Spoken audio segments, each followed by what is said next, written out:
माता के मंदिर में गाइस मधुमक्खियां तो होती ही होती हैं। जय हो माता रानी, मेरे कुल की रक्षा करने वाली। उसको नहीं छोड़ना चाहिए और कुछ भी छोड़ दो आप, इसके बिना कुछ नहीं है। कुछ नहीं ना, इसके बिना कुछ सही बात है सर, मैं भी मानता हूँ इस चीज को। सीढ़ी सीढ़ी चढ़ता चढ़ता आगो माता के। हाँ तो दोस्तों पहुंच गया हूँ। कौन सी माता के दोस्तों, नाम नहीं याद रहता मेरे को। सरोड़ माता, कौन सी माता है?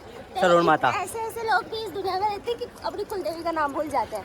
तो ये अपनी कुलदेवी है, मतलब बागड़ाओं की कुलदेवी, अपनी बागड़ा समाज की कुलदेवी है सरोड़ माता। कोटपुतली सरोड़ गांव में है। जय हो माता रानी, मेरे कुल की रक्षा करने वाली। सुनना, तो पिछली बार भी इन्हीं गर्मियों में मैं आया था। चलिए ओके दोस्तों, मैं भी खोल ही देता हूँ फिर। मंदिर आपने बहुत सारे लोगों ने, मेरे अपने समाज के लोगों में नहीं देखा होगा। देखो ये सरोड़ गांव है नीचे, और ये मंदिर थोड़ा सा ऊपर है। लगभग 150-200 आपको सीढ़ियाँ चढ़नी ही पड़ेगी। ठीक है, न्यू सीढ़ियाँ चढ़नी पड़ेगी आपको। ऐसे ऐसे करते करते ऐसे सीढ़ियाँ चढ़नी पड़ेगी आपको। देख रहे हैं, ऐसे थोड़ी सी खड़ी सीढ़ियाँ है, बाकी ज़्यादा नहीं है दोस्तों।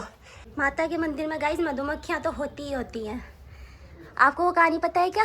कौन सी? जब औरंगजेब माता का मंदिर तोड़ने आ रहा था, तब मधुमक्खियों ने उस पर आक्रमण किया था ना, तो उसकी सेना वापस लौट गई थी। तभी जीण माता को मधुमक्खियों की देवी भी बोलते हैं। बिल्कुल बिल्कुल बोलते हैं। इसीलिए आपको मंदिरों में है ना मधुमक्खियां जरूर से ही मिलती है गाइस। इसी तरीके की और जानकारी के लिए है ना, आप मेरे वीडियो में बने रहे। ऐसे क्या चल रहे हो? दोस्तों मैं लगभग पूरा भारत घूम लिया, यह हकीकत बात है। राजस्थान में तो इधर उधर की बुराइयां करने में रह गए। वो काई करे चाहे बा काई करी चाहे, अरे बड़ी बोइयाँ को मतलब। और आदमी भी, मेरे को इस बात का बड़ा अफसोस होता है कि जो इधर उधर की बातें ना लुगाइयाँ कम करती है राजस्थान में, और आदमी ज्यादा करते हैं। आदमी के बाद बहुत पंचायत है। बताओ यार दोस्तों, मैंने ये चीज मैंने देखी है। काम में लगी रहती है, आदमी उठा ले राजस्थान में। सही में यह हकीकत बात है। मैं राजस्थान का ही हूँ, लेकिन यह हकीकत बात है, आजकल के आदमी इधर उधर की बातें करने में रह गए। अपने आदमी को काम पे लगाओ, उठा लेना रहे। नहीं सही में बाकी इसमें देखो दोस्तों, मेरा जो बिजनेस, अब आप सोचते होंगे कि यार ये घूमता है, तो घूमना नहीं है। पिछली बार घूमने गया था, एक बार तो मैं मनाली गया था, और एक बार गया था वैष्णो देवी, एक बार गया था नैनीताल। बाकी जहाँ आउट ऑफ राजस्थान जाता हूँ तो मैं मेरे काम से जाता हूँ, मेरे बिजनेस पर्पज से जाता हूँ दोस्तों। राजस्थान में मेरे को काम धंधा या बिजनेस करने में मज़ा नहीं आता। और हकीकत बात है, जब मैंने राजस्थान में कोई ना कोई स्टार्टअप किया ना, तब ऐसे ही रह गया। मतलब कोई मस्त वाला बिजनेसमैन नहीं मिल रहा मेरे को राजस्थान में। गाइस आपको पता है कि हम कुलदेवी को क्यों ढोकते हैं? जैसे एक माता होती है ना, वो अपने घर का ध्यान रखती है ना, वैसे ही जो कुलदेवी होती है ना, वो अपने पूरे कुल के बच्चों का ध्यान रखती है। इसलिए बच्चों को उनको समय समय पे याद करते रहना चाहिए। सही बात है दोस्तों। देखो कुल देवी को तो मानना ही चाहिए, कम से कम आप और कहीं इष्ट देव को तो मानना ही चाहिए, है भाई साहब? सबसे बड़ी कुल देवी, सबसे बढ़िया अपने, जो अपने पूरे कुल का ध्यान रखती है, उससे बड़ा कुछ नहीं। तो आप कहाँ से हैं? थानागाजी कि मतलब आपकी भी कुल देवी है? हमारी। मैं तो बागड़ा हूँ। हम भी बागड़े। काई गोता धोंदा मैं तो छू। मैं चोमू से। अच्छा, रामलाल जी गंडा से। हाँ रामलाल जी गंडे से आया था। रामलाल जी की बहन तो हमारे गांव में गई थी। हाँ, एक बोरा का, एक छोटे। तो आना चाहिए ना कुल देवी का, तो मतलब उसको नहीं छोड़ना चाहिए और कुछ भी छोड़ दो आप, इसके बिना कुछ नहीं है। कुछ नहीं है ना, इसके बिना कुछ। सही बात है सर, मैं भी मानता हूँ इस चीज़ को। पितृ देवता कुल देवी, चाहे पितृ घर में ना हो, कुल देवी का मानो सब शुद्ध हो जाता है, सब शुद्ध हो जाता है। और अगर पितर देव हो और अपना मान लो भाई, लेकिन वो सब इसी के पीछे है। इसी के पीछे है ना, यहाँ दो जाओ तो सब सिद्ध हो जाता है। देख रहे हो आप दोस्तों, देवता एक तरफ, कुल देवी कुल देवी देख रहे हो दोस्तों आप। मतलब कुलदेव को तो मानना ही चाहिए दोस्तों, मानना ही चाहिए। कई सारी बातें पता चलती है। देख रहे घर में मत पड़े रहा करो, बाहर घूमते रहा। नहीं दोस्तों, मैं अब मेरी समाज वाले भागला समाज वाले को लोगों को मैं बोलता हूँ, पिछली बार भी जब मैं आया था कि यार कुल देवी देखो, ये जो और देवी देवता होते, चले आप उनको नहीं मानते, अभी भैया ने बताया कि कम से कम कुल देवी को तो मानना ही चाहिए। अगर आप कुल देवी के आते हैं, माथा टेकते हैं, तो सब सिद्ध हो जाता है कहने का मतलब। और कुल की देवी है, समझ रहे हैं आप? तो आ जाओ कम से कम। बाकी लुगावड़ी बोल ही रही है, क्या बोली रही? समझ रहे नहीं तो थक जाओगे।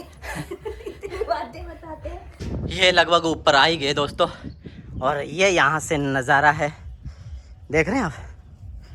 ये यहाँ का नज़ारा है, समझ रहे हैं? अरे तू चुप भी रहेगी यार, यहाँ भी क्या माथा खा रही है? हाँ सुना, चलते चलते थक जाए तो पानी पी सकते हैं आप। यहाँ पर पानी वानी की सारी व्यवस्थाएं हैं। बाकी दोस्तों आपको मैं यह हकीकत बता दूं, इन देवी देवताओं के पीछे ही हूँ। बाकी आप मेरी जिंदगी से सर यहाँ वाकिफ है। आप क्या बोलते हैं? ये देवी देवताओं के पीछे, मैं इनके पीछे, और आप सब मेरे पीछे। नहीं दोस्तों हकीकत है, मैं देवी देवताओं के पीछे चलता हूँ। बाकी ऐसे ऐसे आता हूँ तो दिल ऐसे आनंदित हो जाता है। और बाकी इन्हीं देवी देवताओं ने संभाला है। मैं आपको पता है सब मर गए, मेरी शक्ल दिख रही है आपको? भगवान ने सबको उठा लिया, परिवार वालों को सबको। कमेंट में बताना मैं कैसी लग रही हूँ गाइस, ओके? ये तेरी आ जाओ चले माता के सीढ़ी सीढ़ी चढ़ता चढ़ता आगो माता के। बड़ा सौभाग्य है दोस्तों, देर है दुरुस्त पर आ जाता हूँ, दे रहा हूँ दुरुस्त हूँ पर आ जाता हूँ माता के। मैं ना ऐसा पति हूँ जिसको सारे गीत आते हैं। आनंद लीजिए आप दुनियादारी का। जय हो माता रानी। मंदिर आपको देखने के लिए थोड़ा छोटा मिलेगा, बाकी इस आस्था बहुत बड़ी है। ये एंट्री है मंदिर की। ये जो सामने आप देख रहे हैं ये है माता की प्रतिमा। जय हो तो मैं और आपको भी मैं कुलदेवी के दर्शन करवा ही देता हूँ दोस्तों। तो चलिए चलते हैं। जय माता दी। तो दोस्तों आप भी कर लीजिए एक बार दर्शन माता के। आ नहीं पा रहे तो मैं आपको यहीं से दर्शन करवा देता हूँ। बाकी इस दर्शन तो अच्छे से आप आएंगे तभी कर पाएंगे। ये अपनी जो बागड़ा समाज है ना, तो इनकी कुलदेवी का राजस्थान का सबसे बड़ा मंदिर है ये। और लगभग 5,000 साल पुराना 5,000 साल पुराना ये मंदिर है। पांडवों के टाइम का ये मंदिर है। तो मेरे कहने से अगर मान लीजिए मैं आ रहा हूँ ना, तो एक बार आप भी सरून गांव में सरून माता के दर्शन करने ज़रूर आइए।